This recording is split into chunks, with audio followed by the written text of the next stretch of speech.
Ace of pentacles ಬಂದಿದೆ. ಏಸ್ of ಪೆಂಟಿಕಲ್ಸ್ನ ನಾವು new beginnings ಅಂತ ಕರಿತೀವಿ, ಅಥವಾ ಪೆಂಟಿಕಲ್ಸ್ ಅಂದರೆ ಹಣ ಅಂತ ನಾನು ತುಂಬ ಸರ್ತಿ ಹೇಳಿದ್ದೀನಿ. ಡೌನ್ ಪೇಮೆಂಟ್, ಯಾವುದಾದ್ರೂ ಕಾರ್ ಅಥವಾ ವೆಹಿಕಲ್ ತೊಗೊಳೋಕ್ಕೆ ಡೌನ್ ಪೇಮೆಂಟ್, ಅಥವಾ ಯಾವುದಾದ್ರೂ ಸೈಟ್ ಇರ್ಬೋದು, ಅಪಾರ್ಟ್ಮೆಂಟ್ಸ್ ಇರ್ಬೋದು, ಆ ಥರ ಡೌನ್ ಪೇಮೆಂಟ್ ಮಾಡ್ತೀರಾ ಜಿಲಿ ಅಂತ ಹೇಳ್ತಾ ಇದೆ cards. Financial project, related to financial project ಅಂತ ಹೇಳ್ತೀವಿ ನಾವು. ಆನ್ಸರ್ಡ್ ಪ್ರೇಯರ್ಸ್ ಅಂತ, ನೀವು ಇಷ್ಟು ದಿನ ಏನು ದೇವ್ರ ಹತ್ರ ಪ್ರಾರ್ಥನೆ ಮಾಡ್ಕೊಳ್ತಾ ಇದ್ದೀರಿ, ಏನು ನಿಮ್ಮ ಕ್ವಶನ್ಸ್ ಇತ್ತು ದೇವ್ರ ಮುಂದೆ, ನೀವು ತುಂಬ ಕ್ವಶನ್ಸ್ನ ಕೇಳ್ತೀರಾ, ತುಂಬ ಕಷ್ಟಗಳನ್ನ ತೋಡ್ಕೊಳ್ತೀರಾ, ಯಾಕೆ ನನಗೆ ಇಷ್ಟು ಕಷ್ಟ, ಆ ಥರ ತುಂಬ ಕ್ವಶನ್ಸ್ ಇರುತ್ತೆ. ನಿಮ್ಮ ಎಲ್ಲ ಕ್ವಶನ್ಸ್ಗೂ ಉತ್ತರಗಳು ಈ ತಿಂಗಳು ನಿಮ್ಗೆ ಸಿಗುತ್ತೆ. ಬೈಯಿಂಗ್ ಆ್ಯಂಡ್ ಮೂವಿಂಗ್ ಅಂತ ಹೇಳ್ತಾ ಇದೆ. ಮೇ ಬಿ ನೀವು ಮನೆ ಶಿಫ್ಟ್ ಮಾಡ್ಬೋದು, ಹೊಸ ಮನೆ ತೊಗೊಳ್ಬೋದು, to bigger and better home ಅಂತ ಕೂಡ ಕಾರ್ಡ್ ಹೇಳ್ತಾ ಇದೆ.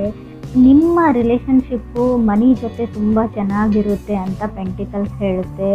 ಸೊ ಯಾವಾಗಲೂ ಅಷ್ಟೇ, ಹಣನ ನಾವು ಹೇಗೆ ಟ್ರೀಟ್ ಮಾಡ್ತೀವಿ ಅದೇ ಥರ ಹಣ ನಮಗೆ ಟ್ರೀಟ್ ಬ್ಯಾಕ್ ಮಾಡುತ್ತೆ ಅಂತ ಹೇಳ್ತೀವಿ. ಅದಕ್ಕೆ ನಾವು ಜಾಸ್ತಿ ವ್ಯಾಲ್ಯೂ ಕೊಟ್ಟಿಲ್ಲ ಅಂದರೆ ಅದು ಕೂಡ ನಮ್ಗೆ ವ್ಯಾಲ್ಯೂ ಕೊಡೋಲ್ಲ. ಸೊ ಸ್ವಲ್ಪ ಹಣದ ಬಗ್ಗೆ ಅಲಕ್ಷ್ಯ ಮಾಡಬೇಡಿ ಅಂತ ಹೇಳುತ್ತೆ. ಸೆಕೆಂಡ್ ಕಾರ್ಡ್ ನನಗೆ 6 ಆಫ್ ಸೋರ್ಡ್ಸ್ ಬಂದಿದೆ. ಸೊ 6 ಆಫ್ ಸೋರ್ಡ್ಸ್ನ ನಾವು ಫ್ಯಾಮಿಲಿ ಕಾರ್ಡ್ ಅಂತ ಹೇಳ್ತೀವಿ, ಕಿಡ್ಸ್ ಅಂತ ಹೇಳ್ತೀವಿ, ಸೊ ಸ್ಟಾರ್ಟಿಂಗ್ ಫ್ರಮ್ ಸ್ಕ್ರ್ಯಾಚ್ ಅಂತ ಹೇಳ್ತೀವಿ.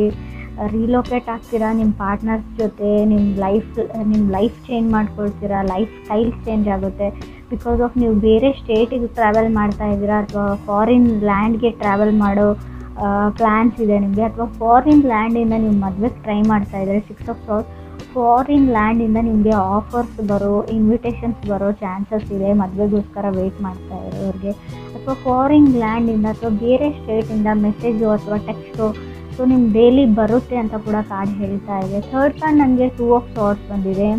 ತುಂಬ ಕ್ರಾಸ್ ರೋಡ್ಸ್ ಅಂದರೆ ತುಂಬ ಕಷ್ಟಗಳು, ತುಂಬ ಕಷ್ಟದ ದಾರಿಯಿಂದ ನಡೆದು ಬಂದಿದ್ದೀರಾ ಇಲ್ಲಿವರೆಗೂ. ಇವಾಗ ಹೇಗೆ ನನ್ನ ಲೈಫ್ನ ಚೇಂಜ್ ಮಾಡ್ಕೊಳ್ಳಿ ಅಂತ ಕೆಲವರು ಯೋಚನೆ ಮಾಡ್ತಾ ಇದ್ದಾರೆ. ಅನ್ಸರ್ಟನಿಟಿ ಇನ್ನೂ ಇದೆ ಲೈಫಲ್ಲಿ, ಯಾವುದು ದೃಢವಾಗಿಲ್ಲ ಅಂತ ನಿಮಗೆ ಅನ್ನಿಸ್ತಾ ಇದೆ.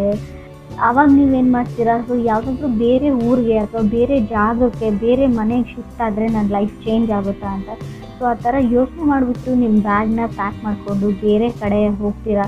ಸೊ ಅಲ್ಲಿ ಹೋದ್ಮೇಲೂ ಕೂಡ ನಿಮಗೆ ಸ್ವಲ್ಪ ದಿನ ಅನ್ಸರ್ಟನಿಟಿ ಫೀಲ್ ಆಗುತ್ತೆ, ಅಥವಾ ನಿಮ್ಮ ಮನೆಯವರಿಂದ ಅಥವಾ ನಿಮ್ಮ ವೈಫಿಂದ, ಹಸ್ಬೆಂಡಿಂದ, ನಿಮ್ಮ ಫ್ಯಾಮ್ಲಿಯಿಂದ ಸ್ವಲ್ಪ ದಿನದ ಮಟ್ಟಿಗೆ ನೀವು ದೂರ ಇರಬೇಕಾಗುತ್ತೆ ಅಂತ ಕೂಡ ಕಾರ್ಡ್ ಹೇಳುತ್ತೆ. ಫೋರ್ತ್ ಕಾರ್ಡ್ ನನಗೆ ವೀಲ್ ಆಫ್ ಫಾರ್ಚೂನ್ ಬಂದಿದೆ. ಸೊ ನೀವು ಡಿಸೈಡ್ ಮಾಡಿದ್ದೀರಾ, ಸೊ ನಿಮ್ಮ ಡ್ರೀಮ್ಸ್ ಕಡೆಗೆ ಹೋಗಬೇಕು ಅಂತ, ಬಟ್ ನಿಮಗೆ ನಿಮ್ಮ ಡ್ರೀಮ್ಸ್ ಮೇಲೆ ಭರವಸೆ ಇಲ್ಲ. ಸೊ ನಿಜ ಆಗುತ್ತೋ ಇಲ್ವೋ ಅಂತ, ಅದ್ರ ಮೇಲೆ ಫೇತ್ ಇಲ್ಲ ನಿಮಗೆ ಅಂತ ಹೇಳ್ಬೋದು. ಸೊ ಬಟ್ ನೀವು ಫ್ರೀ ವೀಲ್ ಇದ್ದೀರಾ, ಯಾವುದಾದ್ರೂ ಡಿಸಿಷನ್ನ ತೊಗೊಳ್ಬೋದು.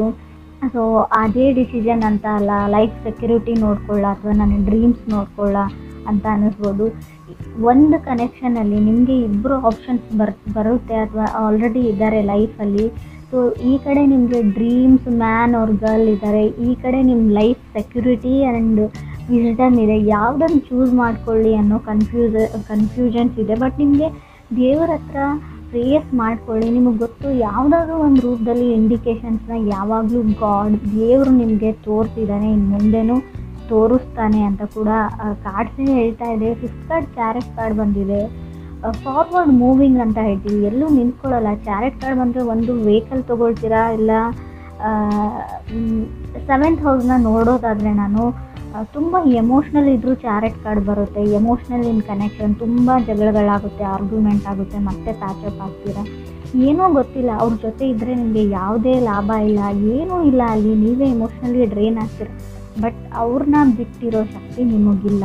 ಏನೇ ಆಗಲಿ ಅವ್ರ ಜೊತೆನೇ ಇರಬೇಕು ಅಂತ ಅಂದ್ಕೊಳ್ತೀರ. ಬಟ್ ಈಗೋ ಪ್ರಾಬ್ಲಮ್, ಸಡನ್ನಾಗಿ ಸಣ್ಣ ಪುಟ್ಟ ವಿಷಯಕ್ಕೆ ಜಗಳ ಆಡಿಬಿಟ್ಟು ಎಲ್ಲಿಗೋ ಹೋಗಿಬಿಡುತ್ತೆ ಅಂತ ಕೂಡ ಕಾರ್ಡ್ ಹೇಳ್ತಾ ಇದೆ. ಆದಷ್ಟು ಜಗಳ ಆಡದೇ ಇರೋಂಗೆ ನೀವು ಕಾಪಾಡ್ಕೊಂಡ್ರೆ ನಿಮ್ಮ ರಿಲೇಷನ್ಶಿಪ್ ಗಟ್ಟಿಯಾಗಿರುತ್ತೆ ಅಂತ ಕಾರ್ಡ್ ಹೇಳುತ್ತೆ. 6th ಕಾರ್ಡ್ ನನಗೆ ಕ್ವೀನ್ ಆಫ್ ಪೆಂಟಿಕಲ್ಸ್ ಬಂದಿದೆ. Queen of pentacles stability. So like real estate ವ್ಯವಹಾರ ಮಾಡ್ಬೋದು, ನೀವು ಏನಾದರೂ ತೊಗೊಳ್ಬೋದು ಅಂತ ನಾನು ಮುಂಚೆನೇ ಹೇಳಿದ್ದೀನಿ ಫಸ್ಟ್ ಕಾರ್ಡಲ್ಲಿ, ಏಸ್ ಆಫ್ ಪೆಂಟಿಕಲ್ಸಲ್ಲಿ. ಸೊ ಮೆಟೀರಿಯಲಿಸ್ಟಿಕ್ ವರ್ಲ್ಡಲ್ಲಿ ಫರ್ನಿಚರ್ ಆಗ್ಬೋದು, ಜ್ಯುವೆಲರಿ ಆಗ್ಬೋದು, ಆ ಥರ ಖರೀದಿ ಮಾಡ್ತೀರಾ. ಸೊ ಯಾರಿಗೋ ಆ್ಯನಿವರ್ಸ್ರಿ ಇರ್ಬೋದು, ನಿಮ್ಮ ಮದುವೆ ಆ್ಯನಿವರ್ಸ್ರಿ, ಸೊ ಯಾವ್ದಾದ್ರು ಬರ್ಡೇ ಇರ್ಬೋದು, ಅಥವಾ ನಿಮ್ಮ ಫ್ರೆಂಡ್ ಸರ್ಕಲಲ್ಲಿ ಫ್ಯಾಮಿಲಿಯಲ್ಲಿ ಮ್ಯಾರೇಜಸ್ ಇರ್ಬೋದು. ಸೊ ತುಂಬ ಶಾಪಿಂಗ್ ನೀವು ಮಾಡ್ತೀರಾ, ಆಲ್ರೆಡಿ ಮಾಡಿದ್ದೀರಾ, ನಿಮ್ಮದೇ ಮದುವೆ ಕೂಡ ಕೆಲವ್ರದ್ದು ಇರ್ಬೋದು ಅಂತ ಕಾರ್ಡ್ ಹೇಳುತ್ತೆ. 7th ಕಾರ್ಡ್ 4 ಆಫ್ ಕಪ್ಸ್ ಇದೆ. ಸೊ ಮುಂಚೆ 4 ಆಫ್ ಕಪ್ಸ್ ಅಂದರೆ ನಿಮ್ಮನ್ನು ಯಾರೋ ರಿಜೆಕ್ಟ್ ಮಾಡಿದ್ದಾರೆ. ಇವಾಗ ಏನಂದರೆ ಅವ್ರು ನಿಮಗೆ ಎಂಟರ್ಟೈನ್ ಮಾಡ್ತಾ ಇದ್ದಾರೆ. ಯಾವ ಥರ ಅಂದರೆ ನಿಮ್ಮ ಜೊತೆ ಕಮ್ಯುನಿಕೇಟ್ ಮಾಡೋಕ್ಕೆ ಟ್ರೈ ಮಾಡ್ತಾ ಇದ್ದಾರೆ.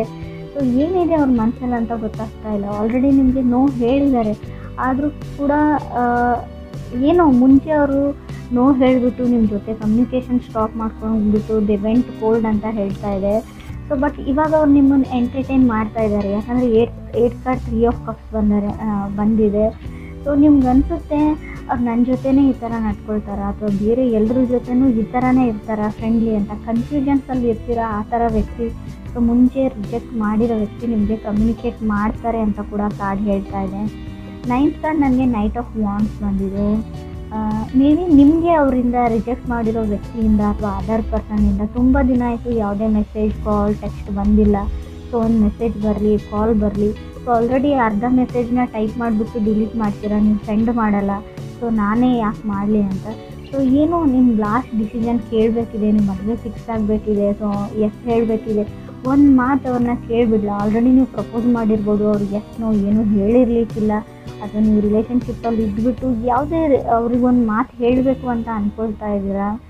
ಸೊ ನೀವು ರೆಡಿ ಆಗಿದ್ದೀರಾ ಸೆಟಲ್ ಆಗೋಕ್ಕೆ. ಬಟ್ ಏನೋ ಅವ್ರು ನಿಮ್ಮ ಎಕ್ಸ್ ಅಂತ ಆಗಲಿ ಏನೋ ಅವ್ರಿಗೊಂದು ಮಾತು ತಿಳಿಸ್ಬಿಡೋಣ ಅನ್ನೋ ಲಾಸ್ಟ್ ಚಾನ್ಸಲ್ಲಿ.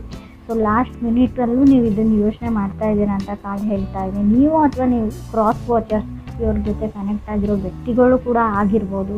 10th ಕಾರ್ಡ್ ನನಗೆ ಕಿಂಗ್ ಆಫ್ ಕಪ್ಸ್ ಬಂದಿದೆ. ಸೊ ಕೆಲವರಿಗೆ ಒಬ್ಬ ವ್ಯಕ್ತಿ ನಿಮ್ಮ ಲೈಫಲ್ಲಿರೋರು ಯಾವಾಗಲೂ ಹೇಳ್ತಾರೆ ನಿಮ್ಮ ಮೇಲೆ ಫೀಲಿಂಗ್ಸ್ ಇದೆ ಅಂತ. ಸೊ ಯಾವ ಥರ ಫೀಲಿಂಗ್ಸ್ ಅಂತ ಗೊತ್ತಿಲ್ಲ. ಮೇ ಬಿ ನೀವು ಹೇಳ್ಬೋದು ಅದರ್ ಪರ್ಸನ್ ಮೇಲೆ ಫೀಲಿಂಗ್ಸ್ ಇದೆ ಅಂತ.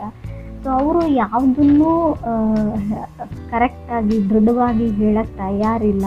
ಸೊ ಫೀಲಿಂಗ್ಸ್ ಇದೆ, ನಿಮ್ಮ ಜೊತೆ ಇರ್ತೀನಿ, ಒಂದು ಸ್ಟೆಪ್ ಮುಂದೆ ಹೋಗ್ತೀನಿ, ರಿಲೇಷನ್ಶಿಪ್ಪಲ್ಲಿ ಇರೋಣ ಅಂತ ಹೇಳೋಕ್ಕೂ ರೆಡಿ ಇಲ್ಲ.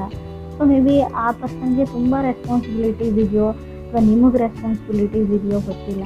ಇನ್ನೂ ಕೆಲವ್ರಿಗೆ ನಾನು ಅವ್ರಿಗೆ ಹೇಳ್ತೀನಿ, ಆಲ್ರೆಡಿ ಸೆಕೆಂಡ್ ಮ್ಯಾರೇಜಿಗೆ ಟ್ರೈ ಮಾಡ್ತಾ ಇರ್ಬೋದು ನೀವು. ಎಂಗೇಜ್ಮೆಂಟ್ ಬ್ರೇಕ್ ಆಗಿರ್ಬೋದು ಕೆಲವರಿಗೆ. ಯಾಕಂದರೆ ಕ್ವೀನ್ ಆಫ್ ಪೆಂಟಿಕಲ್ಸ್ ಮತ್ತು 4 ಆಫ್ ಕಪ್ಸ್ 3 ಆಫ್ ಕಪ್ಸ್ ಬಂದಿದ್ರೆ 3 ಆದಮೇಲೆ 4 ಆದಮೇಲೆ 3 ಬಂದಿದ್ಮೇಲೆ 4 ಕಂಪ್ಲೀಟ್ ಆದಮೇಲೆ ಮತ್ತೆ 3 ಆಗಿದೆ. ನೀವು ಕಪಲ್ಸ್ ಇರೋರು ಮತ್ತೆ ಸಿಂಗಲ್ ಆಗಿದ್ದೀರಾ ಅಂತ ಅನಿಸುತ್ತೆ. ತುಂಬ ಕಷ್ಟ ಆಗಿರೋದು ಬಿಟ್ಬಿಡಿ, ಮುಂದಕ್ಕೆ ಹೋಗಿ ಅಂತ ನಾವು ತುಂಬ ಹೇಳ್ತೀವಿ. ಆದರೂ ಕೂಡ ಆ ಪರ್ಸನ್ ಮೇಲೆ ನಿಮ್ಗೊಂದು ಹೋಪ್ ಇದೆ ಅಂತ ಹೇಳುತ್ತೆ. ಸೊ ಖಂಡಿತವಾಗ್ಲೂ ಲಾ ಆಫ್ ಅಟ್ರಾಕ್ಷನ್ನ ನೀವು ಟ್ರೈ ಮಾಡಿ. ಯಾವ ಥರ ಅಂದರೆ ಆಲ್ರೆಡಿ ಆ ಪರ್ಸನ್ ನಿಮ್ಮ ಹತ್ತಿರ ಇದ್ದಾನೆ, ಅವ್ರ ಜೊತೆ ನೀವು ಸಂತೋಷದ ಟೈಮ್ನ ಕಳೀತಾ ಇದ್ದೀರಾ. ಅವ್ರು ನಿಮಗೆ ಕಾಲ್ ಮಾಡ್ತಾ ಇದ್ದಾರೆ, ಅವ್ರ ಜೊತೆ ಮಾತಾಡ್ತಾ ಇದ್ದೀನಿ ಅನ್ನೋ ಫೀಲಿಂಗಲ್ಲಿರಿ. ಖಂಡಿತ ಆ ವ್ಯಕ್ತಿ ನಿಮಗೆ ಕಾಲ್ ಬ್ಯಾಕ್ ಮಾಡೇ ಮಾಡ್ತಾರೆ. ಸೊ ಮೆಸೇಜ್ ಕೂಡ ಮಾಡೇ ಮಾಡ್ತಾರೆ ಅಂತ ಕೂಡ ಕಾರ್ಡ್ಸ್ ಹೇಳ್ತಾ ಇದೆ. ಸೊ ನಿಮಗೆ ತುಂಬ ಟ್ರಾವೆಲ್ ಆಪರ್ಚುನಿಟೀಸ್ ನಿಮಗೆ ಸಿಗುತ್ತೆ. ಸೊ ಖಂಡಿತ ನಿಮ್ಗೆ ಅನಿಸ್ಬೋದು ನಾನು ಇರೋ ಜಾಗದಿಂದ ಬೇರೆ ಜಾಗಕ್ಕೆ ಹೋಗಲ್ಲ, ಪ್ಲೇಸಿಗೆ ಹೋಗಲ್ಲ ಅಂತ ಅನಿಸುತ್ತೆ. ಸೊ ನೀವಿರೋ ಜಾಗದಿಂದ ನೀವಿರೋ ಮನೆಯಿಂದ ಬೇರೆ ಕಡೆ ಹೋಗಿ ನೋಡಿ, ಹೊಸ ಜನಗಳ ಜೊತೆ ಬೆರೆಸಿ ನೋಡಿ. ನಿಮಗೇನೋ ಹೊಸ ಆಪರ್ಚುನಿಟಿ, ಹೊಸ ಒಂದು ಬಾಗಿಲು ಓಪನ್ ಆಗುತ್ತೆ. ನಿಮ್ಮ ಲೈಫ್ ಹಿಂಗೂ ಇದೆಯಾ, ಇದೇ ಥರನೂ ಇರ್ತಾರ ಜನ ಅನ್ನೋ ಎಕ್ಸ್ಪೀರಿಯೆನ್ಸು ನೀವು ಮಾಡ್ತೀರಾ. ತುಂಬ ಮೂಡಿ ಆಗಿಬಿಡಿ. ಸೊ ನನಗೆ ಯಾರ ಜೊತೆನೂ ಮಾತಾಡಲ್ಲ, ನನ್ನ ಲೈಫ್ ಇಷ್ಟೇ, ಸೊ ಯಾವಾಗಲೂ ನನಗೆ ಕೆಟ್ಟದ್ದೇ ಆಗುತ್ತೆ, ಆ ಥರ ಯೋಚನೆ ಮಾಡೋದನ್ನು ಬಿಟ್ಬಿಡಿ ಅಂತ ಹೇಳುತ್ತೆ. ಆದಷ್ಟು ಹಣನ ಸೇವ್ ಮಾಡಿ ಅಂತ ಹೇಳ್ತೀನಿ. ಲವ್ಲೆಸ್ ರೀಡಿಂಗ್ ಆಗಿರ್ಬೋದು, ಬಟ್ ನಾನು ರೀಡಿಂಗಲ್ಲಿ ಏನು ಬರುತ್ತೆ ಅದನ್ನು ಹೇಳ್ತೀನಿ. ಯಾರನ್ನೋ ನಂಬ್ತಾ ಇದ್ದೀರಾ, ಸೊ ಆಲ್ರೆಡಿ ದುಡ್ಡು ಕೊಟ್ಟಿದ್ದೀರಾ, ಸೊ ಇವಾಗಲೂ ದುಡ್ಡು ಕೊಡ್ತಾ ಇದ್ದೀರಾ, ನನ್ನ ಕಣ್ಮುಂದೆ ಬರ್ತಾ ಇದೆ ಅದು. ಸೊ ಸ್ಟಾಪ್ ಗಿವಿಂಗ್ ದೆಮ್ ಅಂತ ನಾನು ಹೇಳ್ತೀನಿ. ನಿಮ್ಮನ್ನು ಬರೀ ದುಡ್ಡಿಗೋಸ್ಕರ ಬಳಸ್ಕೊಳ್ತಾ ಇದ್ದಾರೆ. ಅವ್ರು ತುಂಬ ಒಳ್ಳೆಯ ವ್ಯಕ್ತಿನೂ ಆಗಿರ್ಬೋದು, ಬಟ್ ಅದೇ ದುಡ್ಡಿನ ವಿಷಯಕ್ಕೆ ಫ್ಯೂಚರಲ್ಲಿ ನಿಮಗೆ ಮನಸ್ತಾಪಗಳು ಬರ್ಬೋದು. ಸೊ ನಿಮ್ಮ ಹತ್ರ ದುಡ್ಡು ಇಲ್ಲ ಅಂತ ಹೇಳಿಬಿಟ್ಟು ಹಿಂದಕ್ಕೆ ಸರ್ಕೊಳ್ಳೋಕೆ ಟ್ರೈ ಮಾಡಿ. ಸೊ ನನ್ನ ಹತ್ರ ಇದೆ, ನಾನು ಸಹಾಯ ಮಾಡ್ತೀನಿ ಅಂದ್ಕೊಳ್ಬೇಡಿ. ಬೇರೆ ಯಾವುದೋ ರೂಪದಲ್ಲಿ ಅವ್ರಿಗೆ ದುಡ್ಡು ಸಿಗುತ್ತೆ, ನೀವು ಒಬ್ಬರೇ ಇಲ್ಲ ಅಂತ ಕೂಡ ಗಾಡ್ ಹೇಳ್ತಾ ಇದೆ. ಅವ್ರಿಗೆ ಹೆಲ್ಪ್ ಮಾಡೋರು. ಸೊ ಬಿ ಕೇರ್ಫುಲ್ ಅಂತ ಹೇಳ್ತೀನಿ. ಟ್ರಾವೆಲ್ ಮಾಡೋರ್ಗು, ಸಿಂಗಲ್ ಆಗಿ ವೆಹಿಕಲ್ಸ್ ಡ್ರೈವ್ ಮಾಡೋರ್ಗು ಸ್ವಲ್ಪ ಕೇರ್ಫುಲ್ ಆಗಿ